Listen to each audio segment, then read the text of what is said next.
Hello students ਬੇਟਾ ਆਪਾਂ last topic ਦੇ ਵਿੱਚ ਹੈਬਰਸ ਪ੍ਰੋਸੈਸ ਡਿਸਕਸ ਕੀਤਾ ਸੀ। ਉਸ ਤੋਂ ਪਹਿਲਾਂ ਆਪਾਂ ਟੌਪਿਕ ਪੜਿਆ ਸੀਗਾ ਹਾਈਡਰਾਈਡਸ ਆਫ ਗਰੁੱਪ 15 ਐਲੀਮੈਂਟਸ। ਦੇਖੋ ਆਪਣੀ ਯੂਨਿਟ 7 ਚੱਲ ਰਹੀ ਹੈ ਜਿਸ ਦੇ ਵਿੱਚ ਪੀ ਬਲੌਕ ਐਲੀਮੈਂਟਸ ਆਪਾਂ ਪੜ ਰਹੇ ਹਾਂ ਤੇ ਆਪਣੇ ਕੋਲ ਟੌਪਿਕ ਕਿਹੜਾ ਚੱਲ ਰਿਹਾ ਸੀਗਾ ਇਸ ਦੇ ਵਿੱਚ group 15 elements. Group 15 elements group 15 elements ਦੇ ਪਹਿਲਾਂ ਆਪਾਂ ਜਨਰਲ ਕੈਰੈਕਟਰਿਸਟਿਕਸ ਕੀਤੇ ਨੇ ਰਾਜੇ, ਠੀਕ ਹੈ। ਉਸ ਤੋਂ ਬਾਅਦ ਆਪਾਂ ਨੇ ਪੜਿਆ ਸੀਗਾ ਇਸ ਤੇ ਹਾਈਡਰਾਈਡਸ, ਦੈਨ ਉਸ ਤੋਂ ਬਾਅਦ ਲਾਸਟ ਟੌਪਿਕ ਸੀਗਾ ਆਪਣਾ ਹੈਬਰਸ ਪ੍ਰੋਸੈਸ। ਅੱਜ ਆਪਾਂ ਗਰੁੱਪ 15 ਐਲੀਮੈਂਟਸ ਦੇ ਹੈਲਾਈਡਸ ਪੜਨੇ ਨੇ, ਠੀਕ ਹੈ। ਅੱਜ ਦਾ ਟੌਪਿਕ ਆਪਣਾ ਕੀ ਹੋਣਾ, ਹੈਲਾਈਡਸ of group 15 elements, halides of group 15 elements, halides of group 15 elements, ठीक है जी। तो आज आप इन्हां दे क्वेश्चंस डिस्कस करांगे बेटा। हैलाइड्स पहला तो तुहानूं पता होना चाहिए हैलाइड कहा किनू जांदा। जिस तरह मैं तुहानूं दस्सिया सी भी हाइड्राइड्स हुंदे ने ना, तो उदां ही सेम हैलाइड्स हुंदे ने। हैलाइड वर्ड जिहड़ा आया हैलोजन्स तो आया, हैलोजन्स ग्रुप 17 एलीमेंट्स नूं कहंदे ने जिन्हों आपां एक्स दे नाल डिनोट करदे हां, ठीक है। हैलोजन्स किन्हां नूं कहा जांदा बेटा, ग्रुप 17 एलीमेंट्स जिन्हों आपां एक्स नाल डिनोट करदे। तां अपने कोल किहड़े-किहड़े हैलोजन्स हुंदे ने, बोलो, fluorine, chlorine, bromine, iodine and last one is the एस्टाटाइन। Basically ah main halogens consider किए जाते हैं, ठीक है जी। तो देखो हुण सेम इत्थे कि जो ग्रुप 15 एलीमेंट्स किहड़े-किहड़े ने अपने कोल, nitrogen, phosphorus, arsenic, antimony and bismuth. जो बेटा ये ग्रुप 15 एलीमेंट्स बॉन्ड बना लेंदे ने ग्रुप 17 एलीमेंट्स नाल, मतलब हैलोजन्स दे नाल, तो उन्हां नूं कहा जांदा हैलाइड्स ऑफ ग्रुप 15 एलीमेंट्स, ठीक है। बेसिकली पुत्तर ये जिहड़े ग्रुप 15 एलीमेंट्स ने दो तरह के हैलाइड्स बनाते हैं। एक हुंदे ने ट्राई हैलाइड्स, ट्राई हैलाइड्स ते एक की हुंदे राजे पेंटा हैलाइड्स। एक हुंदे ने ट्राई हैलाइड्स ते एक की हुंदे ने पेंटा हैलाइड्स। क्लीयर। तो हुण ये सारे एलीमेंट्स नूं मैं ई दे नाल डिनोट करदी हां, ठीक है। ते हैलोजन्स नूं आपां किहदे नाल डिनोट करदे हां, बेसिकली एक्स दे नाल। तां अपने कोल किहड़े-किहड़े हैलाइड्स हो सकदे ने, EX3 जां फिर EX5, ठीक है। तो दो तरह के हैलाइड्स हो सकते हैं, EX3 एंड EX5, ठीक है जी।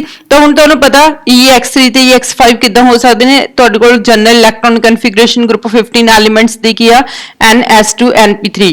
जे तां वैलेंस शेल दे विच 3 इलैक्ट्रॉन्स बॉन्डिंग विच पार्टिसिपेट कर रहे हैं तो 3 होणगे, ठीक है। अगर 5 दे 5 इलैक्ट्रॉन पार्टिसिपेट कर रहे हैं तो 5 हैलोजन्स कंबाइन हो जाएंगे, ठीक है जी। तो दो तरह के हैलाइड्स होणगे बेटा, try halides and penta halides, ठीक है जी। हुण आपां इन्हां दे क्वेश्चंस पढ़ते हैं बेटा। पहले सिंपल दा क्वेश्चन मैं तुहानूं पहले ही दस चुकी हां, ठीक है। इत्थे आपां इहनूं क्वेश्चन नहीं बनावांगे, पहले ही आपां डिस्कस कर चुके हां क्वेश्चन, ठीक है। कि जो नाइट्रोजन आ एन नाइट्रोजन आ बेटा ये हमेशा की बनाती है, ट्राई हैलाइड्स बनाती है। नाइट्रोजन हमेशा की बनाती है पुत्र, ट्राई हैलाइड्स, ठीक है।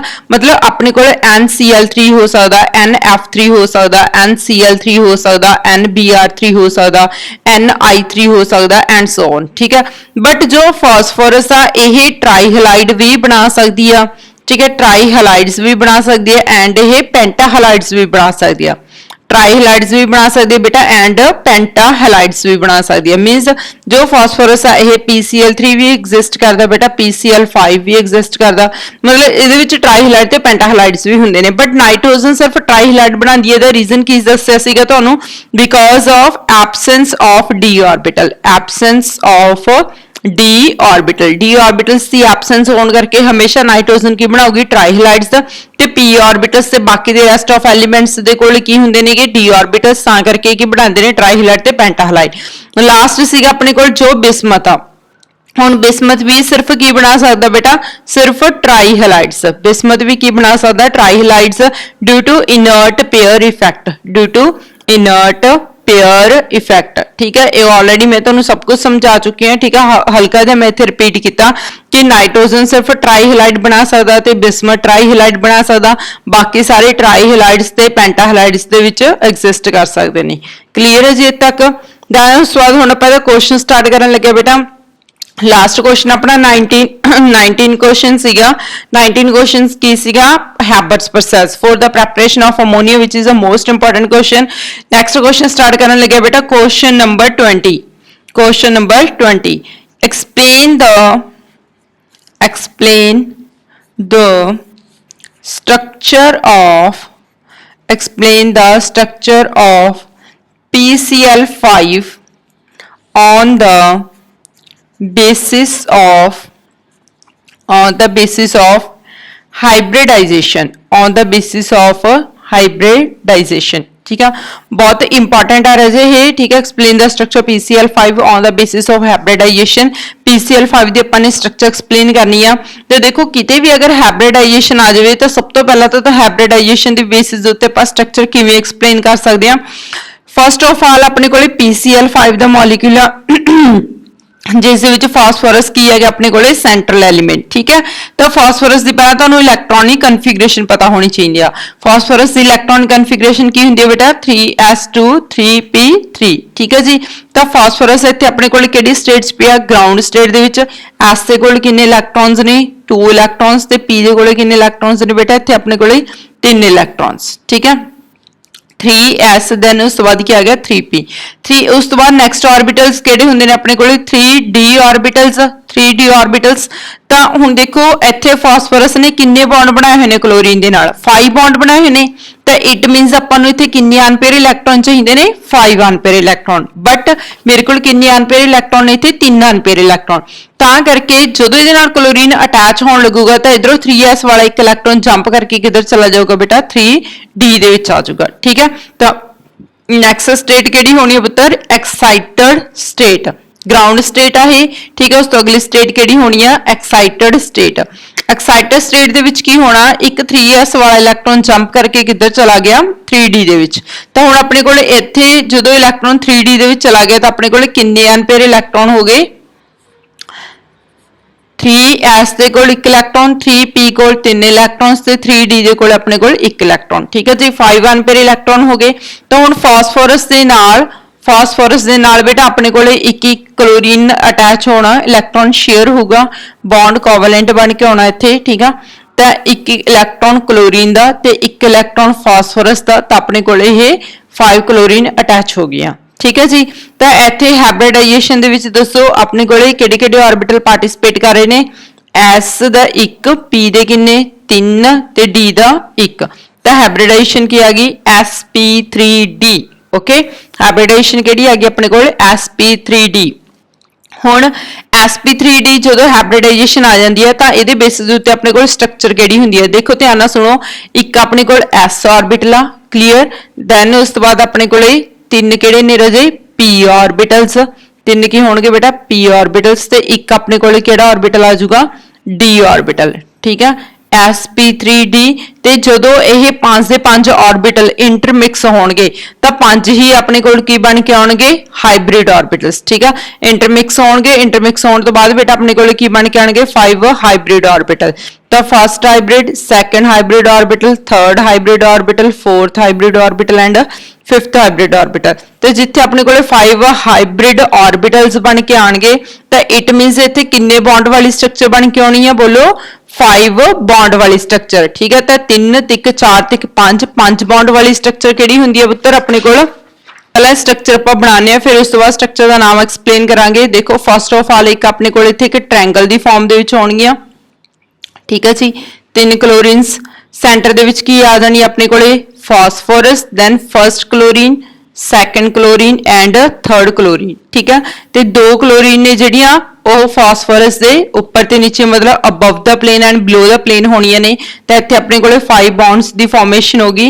ठीक है, तो ज्योमेट्री ਦਾ ਨਾਮ ਕੀ ਹੋਊਗਾ ਇੱਕ ट्रायंगल बन के आ रही है ਇੱਥੇ तो ज्योमेट्री ਦਾ ਨਾਮ ਕੀ ਹੋਊਗਾ ट्रिगनल ट्रायंगल बन के आ रही है ट्रिगनल ਤੇ ਇੱਕ ਉੱਪਰ बॉन्ड ਇੱਕ ਨੀਚੇ बॉन्ड ਜਿਹਨੂੰ ਆਪਾਂ ਕੀ ਕਹਾਂਗੇ ट्रिगनल बाई पिरामिडल।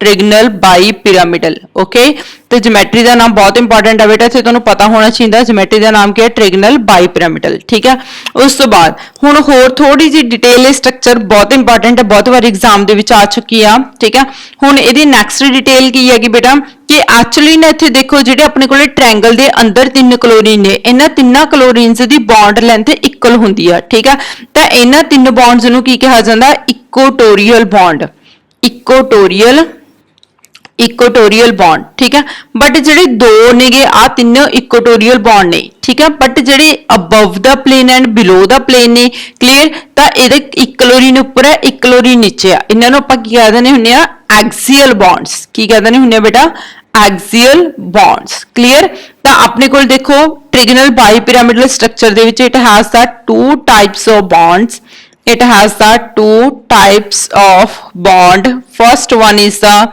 ठीक है equatorial bond.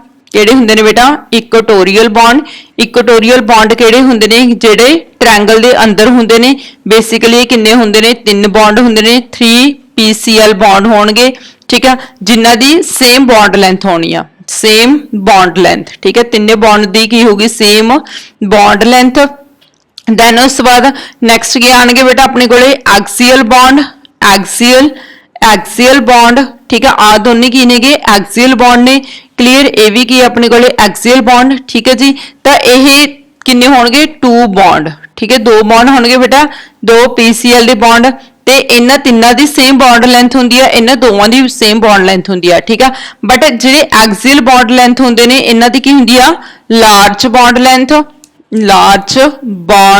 ਲੈਂਥ ਠੀਕ ਹੈ as compare to it equatorial ਦੀ ਕੀ ਹੁੰਦੀ ਆ ਸਮਾਲ ਬੌਂਡ ਲੈਂਥ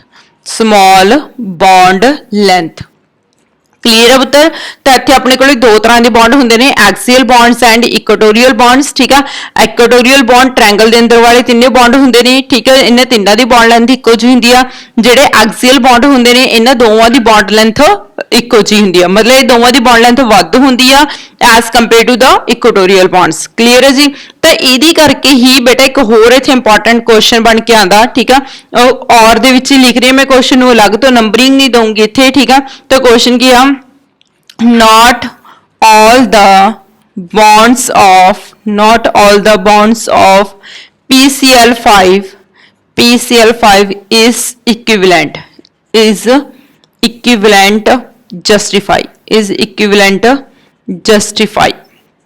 ਠੀਕ ਹੈ ਇਹਨੂੰ ਤੁਸੀਂ 20 ਦਾ A क्वेश्चन भी बना सकते हो ठीक है हुण क्वेश्चन समझो कि जिन्ने भी 5 ਦੇ 5 बॉन्ड ने मतलब जिन्ने भी बॉन्ड ने PCl5 ਦੇ ਵਿੱਚ ਉਹ ਇਕੁਇਵਲੈਂਟ ਨਹੀਂ ਹੁੰਦੇ ਮਤਲਬ ਇਕੁਅਲ ਨਹੀਂ ਹੁੰਦੇ ਹਾਂਜੀ ਆਬਵੀਅਸ ਇਕੁਅਲ ਨਹੀਂ ਹੁੰਦੇ ਹੈਗੇ ਕਿਉਂਕਿ ਇਕੁਆਟੋਰੀਅਲ ਦੀ ਬੌਂਡ ਲੈਂਥ ਘੱਟ ਹੁੰਦੀ ਆ ਤੇ ਐਕਸੀਅਲ ਦੀ ਬੌਂਡ ਲੈਂਥ ਕੀ ਹੁੰਦੀ ਹੈ ਜ਼ਿਆਦਾ ਹੁੰਦੀ ਆ ਅਗਰ ਤੁਹਾਨੂੰ ਇਹ ਕੁਐਸਚਨ ਆਇਆ ਤਾਂ ਤੁਸੀਂ ਇਹਦੀ ਜਿਓਮੈਟਰੀ ਬਣਾਓਗੇ ਠੀਕ ਹੈ ਜਿਓਮੈਟਰੀ ਬਣਾਉਣ ਤੋਂ ਬਾਅਦ ਤੁਸੀਂ ਐਕਸਪਲੇਨ ਕਰੋਗੇ ਦੇ ਐਕਸੀਅਲ ਤੇ ਇਕੁਆਟੋਰੀਅਲ ਬੌਂਡ ਬਾਰੇ ਫਿਰ ਤੁਸੀਂ ਤੁਹਾਡੀ ਜਸਟੀਫਿਕੇਸ਼ਨ ਹੋ ਜਾਣੀ ਹੈ ਕੁਐਸਚਨ ਦੀ ਕਲੀਅਰ ਆ ਪੁੱਤਰ ਤਾਂ ਇਹ ਸੀਗਾ ਆਪਣੇ ਕੋਲੇ PCl5 ਦੀ ਜਿਹੜੀ ਸਟਰਕਚਰ ਹੁੰਦੀ ਆ ਠੀਕ ਹੈ ਉਹ ਕਿਹੜੀ ਹੁੰਦੀ ਹੈ ਟ੍ਰਿਗਨਲ ਬਾਈਪਿਰਾਮਿਡਲ ਓਕੇ ਨੈਕਸਟ ਕੁਐਸਚਨ ਕਰਨ ਲੱਗੇ ਪੁੱਤਰ ਆਪਾਂ ਕੁਐਸਚਨ ਨੰਬਰ 21 ਠੀਕ ਹੈ ਜੀ ਕੁਐਸਚਨ ਕੀ ਹੈਗਾ PCl5 is more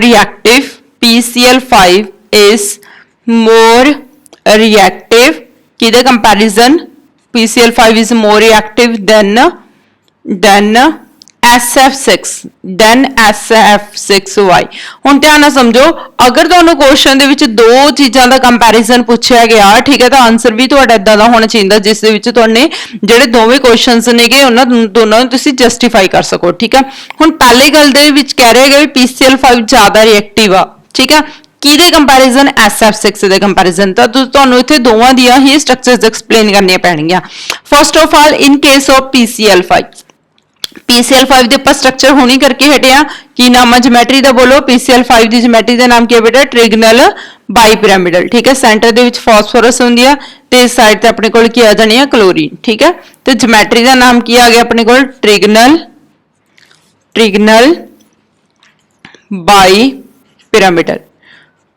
ਬਾਈਪਿਰਾਮਿਡਲ ਠੀਕ ਹੈ ਜੀ ਤੇ ਆਪਾਂ ਨੂੰ ਪਤਾ ਕਿ PCl5 ਦੇ ਵਿੱਚ ਦੋ ਬੌਂਡ ਕੀ ਹੁੰਦੇ ਨੇ ਐਕਸੀਅਲ ਜਿਨ੍ਹਾਂ ਦੀ ਬੌਂਡ ਲੈਂਥ ਵੱਧ ਹੁੰਦੀ ਆ ਤੇ ਤਿੰਨ ਬੌਂਡ ਕੀ ਹੁੰਦੇ ਨੇ ਬੇਟਾ ਇਕੁਆਟੋਰੀਅਲ ਜਿਨ੍ਹਾਂ ਦੀ ਬੌਂਡ ਲੈਂਥ ਘੱਟ ਹੁੰਦੀ ਆ ਐਸ ਕੰਪੇਅਰ ਟੂ ਐਕਸੀਅਲ ਠੀਕ ਆ ਤਾਂ ਅਗਰ ਆਪਾਂ ਇਸ ਸਟਰਕਚਰ ਨੂੰ ਹਲਕਾ ਦੇ ਦਿਓ ਤੇ ਪ੍ਰੈਸ਼ਰ ਅਪਲਾਈ ਕਰੀਏ ਜਾਂ ਫਿਰ ਆਪਾਂ ਇਹਨੂੰ ਟੈਂਪਰੇਚਰ ਦੇਈਏ ਠੀਕ ਆ ਤਾਂ ਜਿਹਦੇ ਕਰਕੇ ਜਿਹੜੇ ਆ ਦੋ ਬੌਂਡ ਨੇ ਐਕਸੀਅਲ ਵਾਲੇ ਇਹਨਾਂ ਦੀ ਬੌਂਡ ਲੈਂਥ ਜ਼ਿਆਦਾ ਹੋਣ ਕਰਕੇ ਇਹ ਛੇਤੀ ਬ੍ਰੇਕ ਹੋ ਜਾਂਦੇ ਨੇ ਠੀਕ ਆ ਜਲਦੀ ਬ੍ਰੇਕ ਹੋ ਜਾਂਦੇ ਨੇ ਐਸ ਕੰਪੇਅਰ ਟੂ ਦੇ ਜਿਹੜੇ ਆਪਣੇ ਕੋਲ ਤਿੰਨ ਬੌਂਡ ਨੇ ਠੀਕ ਆ ਤਾਂ PCl5 ਦੇ ਉੱਤੇ ਜਦੋਂ ਹਲਕਾ ਜਿਹਾ ਪ੍ਰੈਸ਼ਰ ਅਪਲਾਈ ਕੀਤਾ ਜਾਂਦਾ ਤਾਂ ਨਾਲ ਦੀ ਨਾਲ PCl3 Cl2 ਦੇ ਵਿੱਚ ਬ੍ਰੇਕ ਹੋ ਜਾਂਦਾ ਠੀਕ ਹੈ ਜੀ ਤੇ ਇਹਦਾ ਮਤਲਬ ਕੀ ਹੋਇਆ ਕਿ ਜਿੰਨੀ ਜਲਦੀ ਇਹਦੇ ਬੌਂਡ ਬ੍ਰੇਕ ਹੋਣਗੇ ਉਨੀ ਫਾਸਟਰ ਰਿਐਕਸ਼ਨ ਸ਼ੋ ਕਰੂਗਾ ਠੀਕ ਹੈ ਤਾਂ ਕਰਕੇ PCl5 ਕੀ ਹੋਇਆ ਜ਼ਿਆਦਾ ਰਿਐਕਟਿਵ ਹੋਇਆ ਹੁਣ ਤੁਹਾਨੂੰ ਪੁੱਛਿਆ ਗਿਆ ਦੈਨ SF6 ਹੁਣ ਕਿਹਦੇ ਕੰਪੈਰੀਜ਼ਨ SF6 ਦੇ ਨਾਲ ਕੰਪੈਰੀਜ਼ਨ ਕਰਨਾ ਤੁਸੀਂ ਨੇ ਠੀਕ ਹੈ ਤਾਂ ਹੁਣ ਦੇਖੋ SF6 ਸਲਫਰ ਹੈਕਸਾਫਲੋਰਾਈਡ ਇਹਨੂੰ ਕੀ ਕਿਹਾ ਜਾਂਦਾ ਬੇਟਾ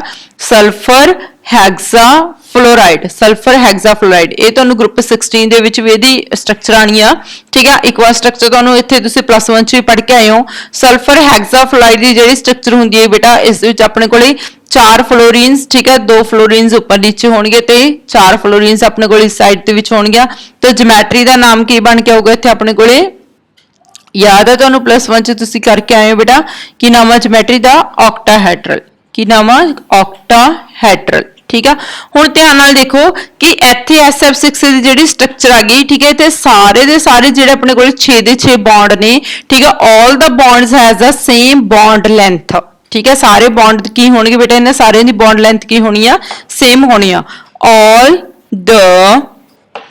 the bonds has same bond length हुण सारिਆਂ ਦੀ बॉन्ड लेंथ सेम होने करके ठीक है ਇੱਥੇ कोई भी बॉन्ड इजी ब्रेक नहीं होगा जिवें इधर की सीगा एक्सियल ਦੀ बॉन्ड लेंथ ਜ਼ਿਆਦਾ ਸੀ इक्वेटोरियल ਦੀ बॉन्ड लेंथ ਘੱਟ ਸੀ ਤਾਂ एक्सियल वाले बॉन्ड ਛੇਤੀ ब्रेक हो ਜਾਂਦੇ ਨੇ ਤੇ इक्वेटोरियल वाले जल्दी नहीं ਹੁੰਦੇ ठीक है बट इस केस ਦੇ ਵਿੱਚ ਕੀ ਹੋਗਾ ਬੇਟਾ ਸਾਰੇ बॉन्ड्स ਦੀ लेंथ ਕੀ होनी हैगी सेम होनी है ਤਾਂ सेम बॉन्ड लेंथ करके ਇਹ ਛੇਤੀ ब्रेक नहीं ਹੁੰਦੇ even they have the same bond angle even they have the same bond angle ਤੇ ਇਹਨਾਂ ਸਾਰਿਆਂ ਦਾ ਬੌਂਡ ਐਂਗਲ ਵੀ ਕੀ ਹੁੰਦਾ ਸੇਮ ਹੁੰਦਾ ਠੀਕ ਆ ਕਿੰਨਾ ਹੁੰਦਾ ਬੇਟਾ ਬੌਂਡ ਐਂਗਲ ਇੱਥੇ ਆਪਣੇ ਕੋਲੇ 90 ਡਿਗਰੀ ਠੀਕ ਆ ਸਭ ਦਾ ਬੌਂਡ ਐਂਗਲ ਕਿੰਨਾ ਹੋਗਾ ਪੁੱਤਰ ਇੱਥੇ ਆਪਣੇ ਕੋਲ 90 ਡਿਗਰੀ ਦਾ ਬਟ ਇੱਧਰ ਬੌਂਡ ਐਂਗਲ ਦਾ ਵੀ ਫਰਕ ਹੁੰਦਾ ਠੀਕ ਆ ਇੱਥੇ ਬੌਂਡ ਐਂਗਲ ਵੀ ਕੀ ਹੋਣਗੇ ਡਿਫਰੈਂਟ ਹੋਣਗੇ ਹੁਣ जो ट्रायंगल ਦੇ ਵਿੱਚ ਨੇ ਬੇਟਾ ਆਪਣੇ ਕੋਲੇ ਤਿੰਨ ਬੌਂਡ ਠੀਕ ਹੈ ਇੱਥੇ ਤਿੰਨੇ ਬੌਂਡ ਦਾ ਐਂਗਲ ਕਿੰਨਾ ਹੁੰਦਾ 120 ਡਿਗਰੀ ਦਾ ਜੋ ਐਕਸੀਅਲ ਦੇ ਬੌਂਡ ਐਂਗਲ ਹੁੰਦੇ ਨੇ ਇਹ ਬੌਂਡ ਐਂਗਲ ਕਿੰਨਾ ਹੁੰਦਾ 90 ਡਿਗਰੀ ਦਾ ਠੀਕ ਹੈ ਜੀ ਤਾਂ ਇੱਥੇ ਆਪਣੇ ਕੋਲੇ ਕੀ ਹੋਊਗਾ ਡਿਫਰੈਂਟ ਬੌਂਡ एंगल्स ठीक है जी तो डिफरेंट बॉन्ड एंगल्स होंगे ने जेडे अपने कोले तीन बॉन्ड एंगल होंगे ने 120 डिग्री दे होंगे ने ठीक है जिन्होंने तुसी इक्वेटोरियल कह देने हो ते जेडे अपने कोले दो बॉन्ड एंगल होंगे ने ठीक है वो किन्ने दे होंगे ने बेटा 90 डिग्री दे जिन्होंने तुसी एक्सियल कह देने हो क्लीयर है तक ठीक है तो इंपॉर्टेंट है बहुत क्वेश्चन है सारे में 10 ईयर वाले क्वेश्चन ने बेटा इस तो इलावा जो भी थोड़े रीजनिंग क्वेश्चन एक्स्ट्रा जिन्ने भी बनते हैं मैं सारे कवर करवा रही हूँ ठीक है बहुत ध्यान नाल करियो ये सारे तो PCL 5 is more reactive than SF6 ते नाल नाल तुहानू इत्थे स्ट्रक्चर दा कंपैरिजन देके आंसर नू एक्सप्लेन करना ओके बेटा ते इसी का अपने कोल question number 29 sorry question number 21 ठीक है उस बाद नेक्स्ट कर देंगे ਆਪਾਂ क्वेश्चन नंबर 22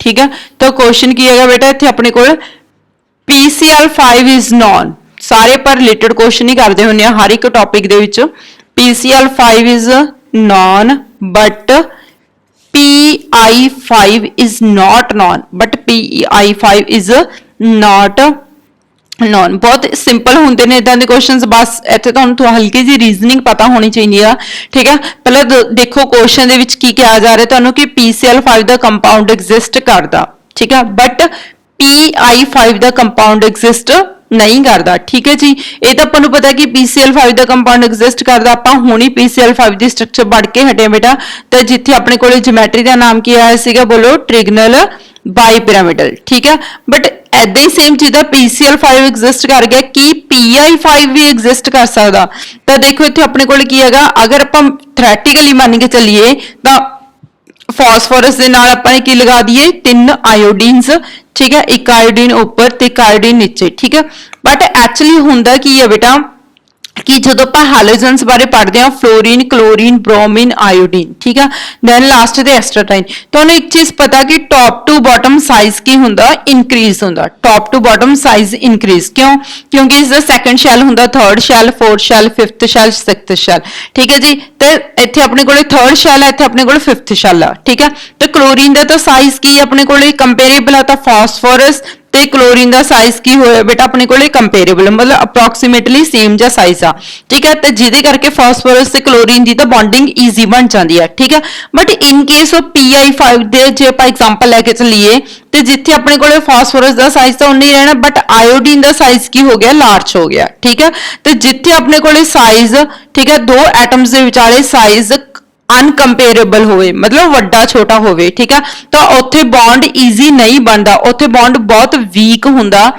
ठीक है, तो जिहदे करके बॉन्ड बहुत जल्दी की हो जांदा, ब्रेक हो जांदा, ठीक है जी। तो ये केस दे विच की हुंदा, अगर PI5 एग्जिस्ट भी कर जांदा but iodine they size iodine दा साइज इन्ना ज्यादा वड्डा हुंदा बेटा, ठीक है, तो जिहदे करके ये फास्फोरस अपने आले दुआले 5 आयोडीन नूं अकोमोडेट नहीं कर सकदी, ठीक है, तो नाल दी नाल जिहड़ी स्ट्रक्चर है ब्रेक हो जाती है, ठीक है। वैसे मैं तुहानूं दस्सिया कि ये वाली जिहड़ी स्ट्रक्चर हुंदी है काफी अनस्टेबल हुंदी है, क्योंकि इहदे विच 2 बॉन्ड लेंथ ज्यादा हुंदियां ने ते 3 बॉन्ड लेंथ घट हुंदियां ने, ठीक है, तो ये तो PCl5 ही नहीं स्टेबल हैगा, तो PI5 कित्थों स्टेबल होगा जिथे कि आयोडीन का साइज बहुत वड्डा हुंदा ते एक फास्फोरस अपने आले दुआले इन्ने वड्डे साइज के एटम नूं अकोमोडेट नहीं कर सकदी, so that's why PI5 is not non because of the large size of iodine. समझ लगी बेटा। दैन उस बाद क्वेश्चन नंबर 23 कर देंगे आपां। 23 क्वेश्चन की हैगा, 23 question, PCl5 exist as molecule exist as molecule in gaseous phase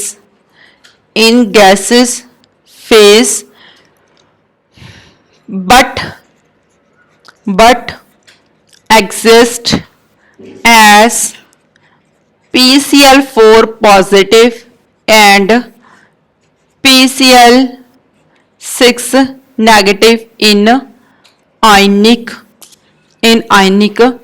state। देखो जी ध्यान सुनो, हुण जिहड़े PCl5 है बहुत इंपॉर्टेंट क्वेश्चन है बेटा, ये काफी बार रिपीट हो चुके हैं, ठीक है, थोड़े रीजनिंग जा क्वेश्चन है, ध्यान समझो। PCl5 किद्दां एग्जिस्ट करदा मॉलिक्यूल दे विच एज अ गैसेस फेस। हुण देखो पहला क्वेश्चन समझदे आपां, इहदा आंसर बाद च डिस्कस करदे हां। देखो अगर तुहानूं क्वेश्चन समझ लग जांदा तां तुसीं इहदा आंसर बहुत छेती दे सकदे हो, ठीक है। कई स्टूडेंट इदां दे हुंदे ने जिहड़े क्वेश्चन नूं समझदे नहीं, डायरैक्ट आंसर्स नूं क्रैम करदे ने, तो क्वेश्चन अगर घुमा के आंदा तां फिर वो आंसरेबल नहीं हुंदे हैगे बेटा वो क्वेश्चन दे, ठीक है। तो पहला ध्यान नाल देखो भी क्वेश्चन की कह रहे हैं आपां नूं कि PCl5 as a molecule exist करदा ने गैसेस फेस दे विच। मीनस जदों अपने कोले PCl5 गैसेस स्टेट दे विच हुंदा, गैसेस स्टेट दे विच हुंदा तां एज अ मॉलिक्यूल एग्जिस्ट करदा, मीनस अपने कोले PCl5 दी फॉर्म च ही एग्जिस्ट करूगा, ठीक है। हुण तुहानूं पता भी गैसेस फेस दे विच की हुंदे ने, पार्टिकल्स दूर दूर हुंदे ने, तां अपने कोल अलग-अलग PCl5 दे मॉलिक्यूल्स पए ने, मतलब कल्ले-कल्ले पए ने ये, ठीक है। जदों आपां इहनूं आयनिक स्टेट दे विच लैके आउने आ, ठीक है, जां फिर इत्थे थोड़ा क्वेश्चन नूं समझण वास्ते इत्थे तुसीं सॉलिड स्टेट भी यूज कर सकदे हो। जदों यही आपां गैसेस स्टेट दी बजाय आपां किहड़ी स्टेट दे विच लै जांदे बेटा, सॉलिड स्टेट दे विच, ठीक है। PCl5 किहड़ी स्टेट दे विच आ जांदा अपने कोल, सॉलिड स्टेट दे विच। हुण तुहानूं पता कि सॉलिड स्टेट दा मतलब की होगा पार्टिकल्स क्लोजली पैक्ड हुंदे ने, ठीक है। तो इट मीनस की होया कि PCl5 दे मॉलिक्यूल्स आपस दे विच कंबाइन हो रहे होणगे, ठीक है, एक सिंगल मॉलिक्यूल च नहीं रहणगे। सॉलिड दा मतलब हुंदा मॉलिक्यूल्स क्लोजली पैक्ड आ गए, ठीक है। तो इत्थे ये सॉलिड स्टेट दे विच जदों आ जांदे ने बेटा, ठीक है, तो PCl5 मतलब कंबाइन हो गए, की बनूगा की बनना चाहिए सीगा P2Cl10, ठीक है, बट ऐदा एग्जिस्ट नहीं करदे, ये नाल दी नाल किदां ब्रेक हो जांदे ने अपने कोल PCl4 पॉजिटिव दे विच, ठीक है, एंड PCl6 नेगेटिव दे विच, एंड PCl6 नेगेटिव दे विच, ठीक है। तो क्वेश्चन दे विच यही पूछा जा रहा कि जदों तक गैसेस स्टेट दे विच मतलब PCl5 कल्ला मॉलिक्यूल एग्जिस्ट कर जांदा, ठीक है, डिस्क्रीट मॉलिक्यूल मतलब सिंगल मॉलिक्यूल एग्जिस्ट कर जांदा, बट जदों सॉलिड स्टेट दे विच हुंदा तां मॉलिक्यूल्स क्लोजली पैक्ड हो जांदे ने सॉलिड स्टेट दे विच, तां उदों ही आयनिक फॉर्म दे विच एग्जिस्ट कर जांदा, PCl4 पॉजिटिव ते PCl6 नेगेटिव दे विच। ऐदा क्यों हुंदा भी सॉलिड स्टेट दे विच ऐदा एग्जिस्ट करदा ते गैसेस स्टेट दे विच ये सिंगल मॉलिक्यूल दे विच एग्जिस्ट करदा, ठीक है जी। ते चलो गैसेस स्टेट बारे तां आपां नूं पता ही है भी सिंगल स्टेट दे विच एग्जिस्ट करदा, क्योंकि दी sp3 डिहाइब्रिडाइजेशन हुंदी है ते ट्रिगोनल बाइपिरामिडल स्ट्रक्चर होण करके PCl5 गैसेस स्टेट दे विच ट्रिगोनल बाइपिरामिडल स्ट्रक्चर होण करके PCl5 गैसेस स्टेट दे विच सिंगल मॉलिक्यूल दे विच एग्जिस्ट कर जांदा, ठीक है। But in case of solid state दे विच की होया बेटा अपने कोल, ठीक है, तो सॉलिड स्टेट दे विच समझो वैसे अपने कोल किदां दा स्ट्रक्चर सीगा PCl5 दा गैसेस स्टेट दे विच ट्रिगोनल बाइपिरामिडल स्ट्रक्चर, ठीक है। हुण तां सब नूं याद हो गई होनी स्ट्रक्चर, मैं हर एक क्वेश्चन दे विच बना रही हां बेटा, ठीक है, बहुत इंपॉर्टेंट आ। ज्योमेट्री दा नाम की है ट्रिगोनल बाइपिरामिडल, ठीक है जी। ज्योमेट्री दा नाम की है पुत्र ट्रिगोनल बाइपिरामिडल, ट्रिगोनल बाइपिरामिडल। ਹੁਣ ਦੇਖੋ ਅਗਰ ਆਪਾਂ ਇਹਨੂੰ ਸੋਲਿਡ ਸਟੇਟ ਦੇ ਵਿੱਚ ਲੈ ਕੇ ਆਈਏ, ਸੋਲਿਡ ਸਟੇਟ ਦੇ ਵਿੱਚ ਕੀ ਹੋਊਗਾ ਕਿ ਆਪਣੇ ਕੋਲ ਜਿਹੜਾ ਇਹ ਟ੍ਰਿਗਨਲ ਬਾਈ ਪਿਰਾਮਿਡਲ ਸਟਰਕਚਰ ਆ, ਜਦੋਂ ਆਪਾਂ ਨੂੰ ਕੰਬਾਈਨ ਕਰਦੇ ਆ ਤਾਂ ਆਪਾਂ ਨੂੰ ਪਤਾ ਵੀ ਇਹ ਵਾਲੀ ਸਟਰਕਚਰ ਕੀ ਹੈ, ਕਾਫੀ ਅਨਸਟੇਬਲ ਆ। ਠੀਕ ਹੈ, ਅਨਸਟੇਬਲ ਹੋਣ ਕਰਕੇ ਜਿਹੜੀ ਸਟਰਕਚਰ ਹੈਗੀ ਨਾਲ ਦੀ ਨਾਲ ਬ੍ਰੇਕ ਹੋ ਗਈ। ਇੱਕ ਹੋਰ ਆਪਣੇ ਕੋਲ PCl5 ਦਾ ਮੋਲੀਕੂਲ ਪਿਆ, ਕਲੀਅਰ। ਤਾਂ ਇਹ ਜਿਹੜੇ PCl5 ਦੇ ਦੋ ਮੋਲੀਕੂਲਸ ਨੇ ਜਦੋਂ ਸੋਲਿਡ ਸਟੇਟ ਦੇ ਵਿੱਚ ਕੰਬਾਈਨ ਹੁੰਦੇ ਨੇ ਤਾਂ ਆਪਣੇ ਕੋਲ ਕੀ ਬਣ ਕੇ ਆਉਂਦਾ ਬੇਟਾ, P2Cl10। ਠੀਕ ਹੈ, ਬਟ ਐਕਚੁਅਲੀ ਇਹ ਕਿੱਦਾਂ ਬ੍ਰੇਕ ਹੋ ਜਾਂਦੇ ਨੇ, ਇੱਥੇ ਦੇਖੋ ਕਿਸ ਤਰ੍ਹਾਂ ਬ੍ਰੇਕ ਹੋ ਜਾਂਦੇ ਨੇ ਬੇਟਾ, ਆਪਣੇ ਕੋਲੇ PCl4 ਪੋਜ਼ਿਟਿਵ ਦੇ ਵਿੱਚ ਤੇ PCl6 ਨੈਗੇਟਿਵ ਦੇ ਵਿੱਚ। ਠੀਕ ਆ, ਤਾਂ ਧਿਆਨ ਨਾਲ ਦੇਖੋ, ਦੋ ਫਾਸਫੋਰਸ ਨੇ, ਦੋ ਫਾਸਫੋਰਸ ਹੋ ਗਿਆ, ਤਾਂ ਆ 10 ਕਲੋਰੀਨਸ ਨੇ ਗਿਆ, 6 4 6 ਐਂਡ 4 ਕਿੰਨਾ ਹੋ ਗਿਆ, 10 ਹੋ ਗਿਆ। ਠੀਕ ਹੈ, ਤੇ ਕਿਦਾਂ ਆਇਨਸ ਦੇ ਵਿੱਚ ਬ੍ਰੇਕ ਹੋ ਜਾਂਦਾ। ਤਾਂ ਹੁਣ ਦੇਖੋ ਅਗਰ ਕਿਸੇ ਐਟਮ ਦੇ ਆਲੇ ਦੁਆਲੇ 4 ਬੌਂਡ ਬਣੇ ਹੋਣ ਤਾਂ ਕਿਹੜਾ ਸਟਰਕਚਰ ਹੁੰਦੀ ਹੈਗੀ ਉਸਦੀ, ਆਪਣੇ ਕੋਲ ਬੋਲੋ ਟੈਟਰਾਹੈਡਰਲ ਸਟਰਕਚਰ। ਠੀਕ ਹੈ ਪੁੱਤਰ, ਤਾਂ ਕਿਹੜੀ ਸਟਰਕਚਰ ਆ ਗਈ ਆਪਣੇ ਕੋਲ, ਟੈਟਰਾਹੈਡਰਲ ਸਟਰਕਚਰ। ਅਗਰ 6 ਹੋਣ ਤਾਂ ਕਿਹੜੀ ਸਟਰਕਚਰ ਬਣ ਕੇ ਆਂਦੀ ਆਪਣੇ ਕੋਲੇ, ऑक्टाहेड्रल स्ट्रक्चर। तो किहड़ी स्ट्रक्चर बन के आंदी आ, ऑक्टाहेड्रल स्ट्रक्चर। ठीक है जी, तो हुण देखो कि कित्थे तां अपने कोले ट्रिगनल बाईपिरामिडल स्ट्रक्चर सी। ठीक है, जिहड़ी कि हाईली अनस्टेबल स्ट्रक्चर आ, क्योंकि इससे 5 ਦੇ 5 बॉन्ड इक्को ਜਿਹੇ नहीं ਹੁੰਦੇ ਹੈਗੇ, ਤੇ ਤਾਂ ਕਰਕੇ ਜਿਹੜਾ PCl5 ਹੈ ਬਹੁਤ ਛੇਤੀ ਬ੍ਰੇਕ ਹੋ ਜਾਂਦਾ PCl3 ਤੇ Cl2 ਦੇ ਵਿੱਚ। ਬਟ ਗੈਸਿਸ ਸਟੇਟ ਦੇ ਵਿੱਚ ਸਿੰਗਲ ਹੋਣ ਕਰਕੇ ਮੋਲੀਕੂਲ ਇਦਾਂ ਐਗਜ਼ਿਸਟ ਕਰ ਜਾਂਦਾ। ਠੀਕ ਹੈ, ਬਟ ਇਨ ਕੇਸ ਆਫ ਆਪਣੇ ਕੋਲੇ ਕਿਹੜੀ ਸਟੇਟ ਦੇ ਵਿੱਚ, ਸੋਲਿਡ ਸਟੇਟ ਦੇ ਵਿੱਚ। ਹੁਣ ਸੋਲਿਡ ਸਟੇਟ ਦੇ ਵਿੱਚ ਕੀ ਹੁੰਦਾ ਕਿ ਜਦੋਂ ਮੋਲੀਕੂਲਸ ਕੰਬਾਈਨ ਹੋ ਜਾਂਦੇ ਨੇ ਤਾਂ ਬਹੁਤ ਸਾਰੀਆਂ ਟ੍ਰਿਗਨਲ ਬਾਈਪਿਰਾਮਿਡਲ ਸਟਰਕਚਰ ਹੁੰਦੀਆਂ ਨੇ ਜਿਹੜੀਆਂ ਕਿ ਹਾਈਲੀ ਅਨਸਟੇਬਲ ਹੋ ਜਾਂਦੀਆਂ ਨੇ, ਤੇ ਨਾਲ ਦੀ ਨਾਲ ਫਿਰ ਕਿਹੜੀ ਸਟਰਕਚਰ ਦੇ ਵਿੱਚ ਕਨਵਰਟ ਹੁੰਦੀਆਂ ਨੇ, ਦੋ ਸਟੇਬਲ ਸਟਰਕਚਰਸ ਦੇ ਵਿੱਚ। ਦੋ ਸਟੇਬਲ ਸਟਰਕਚਰ ਮਤਲਬ ਇੱਕ ਟੈਟਰਾਹੈਡਰਲ ਸਟਰਕਚਰ, ਠੀਕ ਹੈ, ਜਿਹੜੀ ਕਿ ਹਾਈਲੀ ਅਨਸਟੇਬਲ ਆ ਕਿਉਂਕਿ ਸਾਰੀ ਬੌਂਡ ਲੈਂਥ ਤੇ ਬੌਂਡ ਐਂਗਲ ਇੱਕੋ ਜਿਹੇ ਹੁੰਦੇ ਨੇ। ਤੇ ਦੂਸਰੀ ਸਟਰਕਚਰ ਪਤਾ ਹੋਣੀ ਚਾਹੀਦੀ ਤੁਹਾਨੂੰ ਕਿਹੜੀ ਹੈਗੀ ਬੇਟਾ, ਹੈ ऑक्टाहेड्रल स्ट्रक्चर। ऑक्टाहेड्रल स्ट्रक्चर ਇਹਦੇ ਵੀ ਸਾਰੇ ਬੌਂਡ ਲੈਂਥ ਤੇ ਬੌਂਡ ਐਂਗਲ ਇੱਕੋ ਜਿਹੇ ਹੁੰਦੇ ਨੇ, ਤਾਂ ਕਰਕੇ ਵੀ ਕੀ ਹੋਊਗੀ, ਹਾਈਲੀ ਸਟੇਬਲ ਸਟਰਕਚਰ। ਠੀਕ ਹੈ, ਦੈਟਸ ਵਾਈ ਜਿਹੜਾ P2Cl10 ਆ, ਠੀਕ ਹੈ, ਕਿੱਦਾਂ ਬ੍ਰੇਕ ਹੋ ਜਾਂਦਾ PCl4 ਪੋਜ਼ਿਟਿਵ ਤੇ PCl6 ਨੈਗੇਟਿਵ ਦੇ ਵਿੱਚ, because tetrahedral and octahedral structures are highly stable as compared to the trigonal bipyramidal structure। Okay बेटा, तो बहुत इंपॉर्टेंट क्वेश्चन है बेटा, ठीक है, ਤੁਹਾਨੂੰ ਆਣਾ ਚਾਹੀਦਾ क्वेश्चन। ਉਸ ਤੋਂ ਬਾਅਦ ਆਪਾਂ ਨੈਕਸਟ क्वेश्चन ਕਰਦੇ ਹਾਂ। लास्ट क्वेश्चन ਆਪਾਂ ਹਾਈਲਾਈਟਸ ਦਾ क्वेश्चन ਕਰਦੇ ਹਾਂਗੇ बेटा। Last question number 24, question number 24 ਕੀ ਹੈ क्वेश्चन ਆਪਣੇ ਕੋਲ, NF3 is stable, NF3 is stable but NCl3 is explosive, NCl3 is explosive। ਪਹਿਲਾਂ ਥੋੜਾ ਜਿਹਾ ਧਿਆਨ ਦਿਓ, ਮੈਂ ਤੁਹਾਨੂੰ ਸਟਾਰਟਿੰਗ ਤੇ ਦੱਸਿਆ ਸੀ ਵੀ ਜੋ ਨਾਈਟ੍ਰੋਜਨ ਆ ਉਹ ਸਿਰਫ ਕੀ ਬਣਾ ਸਕਦੀ ਆ, ਟਰਾਈ ਹੈਲਾਈਡਸ ਬਣਾ ਸਕਦੀ ਹੈ। ਤਾਂ ਨਾਈਟ੍ਰੋਜਨ ਸਿਰਫ ਕੀ ਬਣਾ ਸਕਦੇ ਬੇਟਾ, ਟਰਾਈ ਹੈਲਾਈਡਸ। ਠੀਕ ਹੈ, ਤਾਂ ਨਾਈਟ੍ਰੋਜਨ ਕਦੇ ਪੈਂਟਾਹਲਾਈਡਸ ਨਹੀਂ ਬਣਾਉਗੀ, NF5 ਕਦੇ ਨਹੀਂ ਹੋਣਾ, NCl5 ਨਹੀਂ ਹੁੰਦਾ। ਕਿਉਂ ਨਹੀਂ ਹੁੰਦਾ, ਬਿਕਾਜ਼ ਨਾਈਟ੍ਰੋਜਨ ਦੀ ਕਨਫੀਗਰੇਸ਼ਨ ਜੋ ਹੁੰਦੀ ਆ that is the 2s2 2p3, S ਦੇ ਕੋਲ 2 ਪੇਅਰਡ ਇਲੈਕਟ੍ਰੋਨ ਹੁੰਦੇ ਨੇ ਤੇ P ਦੇ ਕੋਲ 3 ਅਨਪੇਅਰ ਇਲੈਕਟ੍ਰੋਨ ਹੁੰਦੇ ਨੇ, ਤੇ ਇੱਥੇ ਆਪਣੇ ਕੋਲੇ 2p ਤੋਂ ਬਾਅਦ 2d ਨਹੀਂ ਹੁੰਦਾ। ਸਮਝ ਰਹੇ ਹੋ ਮੇਰੀ ਗੱਲ, ਠੀਕ ਹੈ, 2d ਆਰਬਿਟਲ ਨਹੀਂ ਹੁੰਦਾ, ਤਾਂ ਸਿਰਫ ਆਪਣੇ ਕੋਲ 3 ਹੀ ਅਨਪੇਅਰਡ ਇਲੈਕਟ੍ਰੋਨ ਹੁੰਦੇ ਨੇ। ਅਗਰ 2d ਹੁੰਦਾ ਫਿਰ ਇਲੈਕਟ੍ਰੋਨ ਜੰਪ ਹੋ ਕੇ ਇੱਧਰ ਚਲਾ ਜਾਣਾ ਸੀ, ਤਾਂ ਆਪਣੇ ਕੋਲ 5 ਅਨਪੇਅਰਡ ਇਲੈਕਟ੍ਰੋਨ ਹੋ ਜਾਂਦੇ, ਫਿਰ ਤਾਂ ਹਾਈਡਰੋਜਨ ਬਣਾ ਲੈਂਦਾ 5 ਬੌਂਡ। ਬਟ ਐਕਚੁਅਲੀ ਇਹ ਕੇਸਿਸ ਦੇ ਵਿੱਚ ਆਪਣੇ ਕੋਲ ਸਿਰਫ 2p ਹੀ ਆਰਬਿਟਲ ਨੇ, ਉਸ ਤੋਂ ਬਾਅਦ ਨੈਕਸਟ ਆਪਣੇ ਕੋਲ 3s ਆਰਬਿਟਲ ਆ ਜਾਂਦਾ, ਤੇ 3 ਅਨਪੇਅਰ ਇਲੈਕਟ੍ਰੋਨ ਹੋਣ ਕਰਕੇ ਨਾਈਟ੍ਰੋਜਨ ਹਮੇਸ਼ਾ ਹੀ ਕੀ ਬਣਾਊਗਾ, ਟ੍ਰਾਈਹੈਲਾਈਡਸ ਬਣਾਊਗਾ। ਓਕੇ, ਤਾਂ ਨਾਈਟ੍ਰੋਜਨ ਦਾ ਕੋਈ ਵੀ ਪੈਂਟਾਹਲਾਈਡ ਵਾਲਾ ਕੁਐਸਚਨ ਨਹੀਂ ਬਣਦਾ ਜਿੱਦਾਂ ਕਿ ਫਾਸਫੋਰਸ ਦੇ ਬਣੇ ਨੇ। ਠੀਕ ਹੈ, ਹੁਣ ਸਿਰਫ ਕਿਹਦੇ ਬਣ ਸਕਦੇ ਨੇ, ਨਾਈਟ੍ਰੋਜਨ ਦੇ ਟ੍ਰਾਈਹੈਲਾਈਡਸ ਵਾਲੇ ਕੁਐਸਚਨਸ। ਠੀਕ ਹੈ, ਤਾਂ ਹੁਣ ਨਾਈਟ੍ਰੋਜਨ ਦੇ ਟ੍ਰਾਈਹੈਲਾਈਡਸ ਵਾਲੇ ਕੁਐਸਚਨਸ ਕਿਹੜੇ ਨੇ, NF3 ਹੁੰਦਾ ਜੀ, NCl3 ਹੁੰਦਾ, NBr3 ਹੁੰਦਾ, Ni3 ਹੁੰਦਾ। ਠੀਕ ਹੈ, ਇਹ ਸਾਰੇ ਐਗਜ਼ਿਸਟ ਕਰ ਸਕਦੇ ਨੇ। ਤਾਂ ਇਸ ਦਾ ਇੱਕ ਰੀਜ਼ਨਿੰਗ ਕੁਐਸਚਨ ਇਹ ਵਾਲਾ ਬਣਦਾ ਕਿ ਜੋ NF3 ਹੈ that is the highly stable but NCl3 is the explosive। ਠੀਕ ਆ, ਤਾਂ ਹੁਣ ਸਮਝੋ ਧਿਆਨ ਨਾਲ, NF3 ਦੇ ਕੇਸ ਦੇ ਵਿੱਚ ਕੀ ਹੋਊਗਾ, ਨਾਈਟ੍ਰੋਜਨ ਦੇ ਨਾਲ ਇੱਥੇ ਆਪਣੇ ਕੋਲੇ ਕੀ ਲੱਗ ਰਹੇ ਨੇ ਬੇਟਾ, 3 ਫਲੋਰੀਨ। ਯਾਦ ਹੈ ਜਿਓਮੈਟਰੀ ਦਾ ਨਾਮ ਕੀ ਸੀਗਾ, ਪਿਰਾਮਿਡਲ। ਠੀਕ ਹੈ, ਜਿਹੜੀ ਤੁਸੀਂ ਅਮੋਨੀਆ ਵਾਲੀ ਜਿਓਮੈਟਰੀ ਬਣਾਈ ਸੀ ਨਾ, ਮੈਂ ਹਲਕਾ ਜਿਹਾ ਰਿਪੀਟ ਕਰੀ ਜਾ ਰਹੀ ਹਾਂ ਬੇਟਾ ਨਾਲ ਕੁਐਸਚਨਸ ਨੂੰ। ਠੀਕ ਹੈ, ਕਿਉਂਕਿ ਪਿੱਛੇ ਵਾਲੇ ਕੁਐਸਚਨਸ ਵੀ ਤੁਹਾਨੂੰ ਯਾਦ ਰਹਿਣੇ ਚਾਹੀਦੇ ਨੇ। ਜਿੱਥੇ ਤੁਸੀਂ NH3 ਦੀ ਸਟਰਕਚਰ ਪੜ੍ਹੀ ਸੀ ਤਾਂ ਉਹਦਾ ਪਿਰਾਮਿਡਲ ਸੀ ਜਿਓਮੈਟਰੀ ਦਾ ਨਾਮ। ਠੀਕ ਹੈ, ਤਾਂ ਸੇਮ NCl3 ਦੀ ਵੀ ਸਟਰਕਚਰ ਹੋਣੀ ਹੈ ਆਪਣੇ ਕੋਲ। ਸਪੋਜ਼ ਮੰਨ ਲਓ ਆਪਣੇ ਕੋਲ NCl3 ਕੰਪਾਊਂਡ ਵੀ ਐਗਜ਼ਿਸਟ ਕਰ ਰਿਹਾ ਤੇ ਸਟਰਕਚਰ ਵੀ ਹੋਣੀ ਹੈ, ਤਾਂ NF3 ਕੀ ਹੈਗੀ, ਹਾਈਲੀ ਸਟੇਬਲ ਸਟਰਕਚਰ ਆ, ਬਟ NCl3 ਕੀ ਹੈਗਾ, ਹਾਈਲੀ ਅਨਸਟੇਬਲ ਜਾਂ ਕਹ ਲਓ ਐਕਸਪਲੋਸਿਵ। ਐਕਸਪਲੋਸਿਵ ਮਤਲਬ ਅਗਰ ਤੁਸੀਂ ਇਹਨੂੰ 에ਅਰ ਦੇ ਵਿੱਚ ਲੈ ਕੇ ਜਾਂਦੇ ਹੋ ਤਾਂ ਬਹੁਤ ਜਲਦੀ ਇਹ ਫਾਇਰ ਕੈਚ ਕਰ ਲੈਂਦਾ, ਉਹਨੂੰ ਕਿਹਾ ਜਾਂਦਾ ਐਕਸਪਲੋਸ ਹੋਣਾ, ਠੀਕ ਹੈ ਜੀ, ਐਕਸਪਲੋਸਿਵ ਕੰਪਾਊਂਡਸ। ਤਾਂ ਹੁਣ ਦੇਖੋ ਜੀ NF3 ਤੇ NCl3 ਦੇ ਵਿੱਚ ਕੀ ਡਿਫਰੈਂਸ ਆ, ਠੀਕ ਹੈ। ਤਾਂ ਦੇਖੋ ਪੁੱਤਰ ਸਮਝੋ ਬੇਸਿਕਲੀ ਇੱਥੇ ਵੀ ਆਪਣੇ ਕੋਲ, ਠੀਕ ਹੈ, ਕਿ ਜੋ ਨਾਈਟ੍ਰੋਜਨ ਆ, ਹੁਣ ਇੱਕ ਚੀਜ਼ ਪਤਾ ਤੁਹਾਨੂੰ, ਫਲੋਰੀਨ, ਕਲੋਰੀਨ, ਬ੍ਰੋਮੀਨ, ਆਇਓਡੀਨ ਐਂਡ ਐਸਟਾਟਾਈਨ, ਠੀਕ ਹੈ। ਫਲੋਰੀਨ ਦਾ ਸਾਈਜ਼ ਸਮਾਲ ਹੁੰਦਾ, ਕਲੋਰੀਨ ਦਾ ਸਾਈਜ਼ ਲਾਰਜ ਹੁੰਦਾ, ਠੀਕ ਹੈ ਜੀ। ਹੁਣ ਦੇਖੋ ਨਾਈਟ੍ਰੋਜਨ ਦੇ ਨਾਲ ਇੱਥੇ ਆਪਣੇ ਕੋਲੇ ਸਮਾਲ ਸਾਈਜ਼ ਦੀਆਂ ਫਲੋਰੀਨ ਦਾ ਬੌਂਡ ਬਣ ਸਕਦਾ, ਬਿਕਾਜ਼ ਨਾਈਟ੍ਰੋਜਨ ਦਾ ਵੀ ਸਾਈਜ਼ ਛੋਟਾ ਤੇ ਫਲੋਰੀਨ ਦਾ ਵੀ ਸਾਈਜ਼ ਕੀ ਹੈਗਾ ਬੇਟਾ, ਸਮਾਲ ਆ। ਜਿੱਥੇ ਆਪਣੇ ਕੋਲੇ ਸਾਈਜ਼ ਅਪਰੋਕਸੀਮੇਟਲੀ ਸੇਮ ਹੋਵੇ, ਠੀਕ ਹੈ, ਤਾਂ ਉੱਥੇ ਬੌਂਡ ਕੀ ਹੁੰਦਾ, ਸਟਰੋਂਗ ਹੁੰਦਾ। ਤਾਂ ਨਾਈਟ੍ਰੋਜਨ ਤੇ ਫਲੋਰੀਨ ਦਾ ਸਾਈਜ਼ ਕੀ ਹੈਗਾ, ਅਪਰੋਕਸੀਮੇਟਲੀ ਸੇਮ ਆ, ਕੰਪੇਰੇਬਲ ਸਾਈਜ਼ ਆ, ਤਾਂ ਕਰਕੇ N ਤੇ F ਦਾ ਬੌਂਡ ਕੀ ਹੈਗਾ ਬੇਟਾ, ਸਟਰੋਂਗ, ਠੀਕ ਹੈ। ਬੌਂਡ ਸਟਰੋਂਗ ਹੋਣ ਕਰਕੇ ਕੀ ਹੋਊਗਾ, ਸਟਰਕਚਰ ਕਾਫੀ ਸਟੇਬਲ ਆ, ਠੀਕ ਹੈ ਜੀ। But in case of NCl3 nitrogen ਤੇ ਕਲੋਰੀਨ ਦਾ ਬੌਂਡ ਕੀ ਹੋਇਆ ਬੇਟਾ, ਠੀਕ ਹੈ, ਨਾਈਟ੍ਰੋਜਨ ਤੇ ਕਲੋਰੀਨ ਦਾ ਸਾਈਜ਼ ਕੀ ਹੈਗਾ, ਅਨਕੰਪੇਰੇਬਲ, ਮਤਲਬ ਸਾਈਜ਼ ਦਾ ਬਹੁਤ ਜ਼ਿਆਦਾ ਫਰਕ ਆ। ਜਿੱਥੇ ਸਾਈਜ਼ ਵੱਡਾ ਛੋਟਾ ਹੋਵੇ ਐਟਮਸ ਦਾ, ਉੱਥੇ ਬੌਂਡ ਕੀ ਹੁੰਦਾ, ਵੀਕ ਹੁੰਦਾ।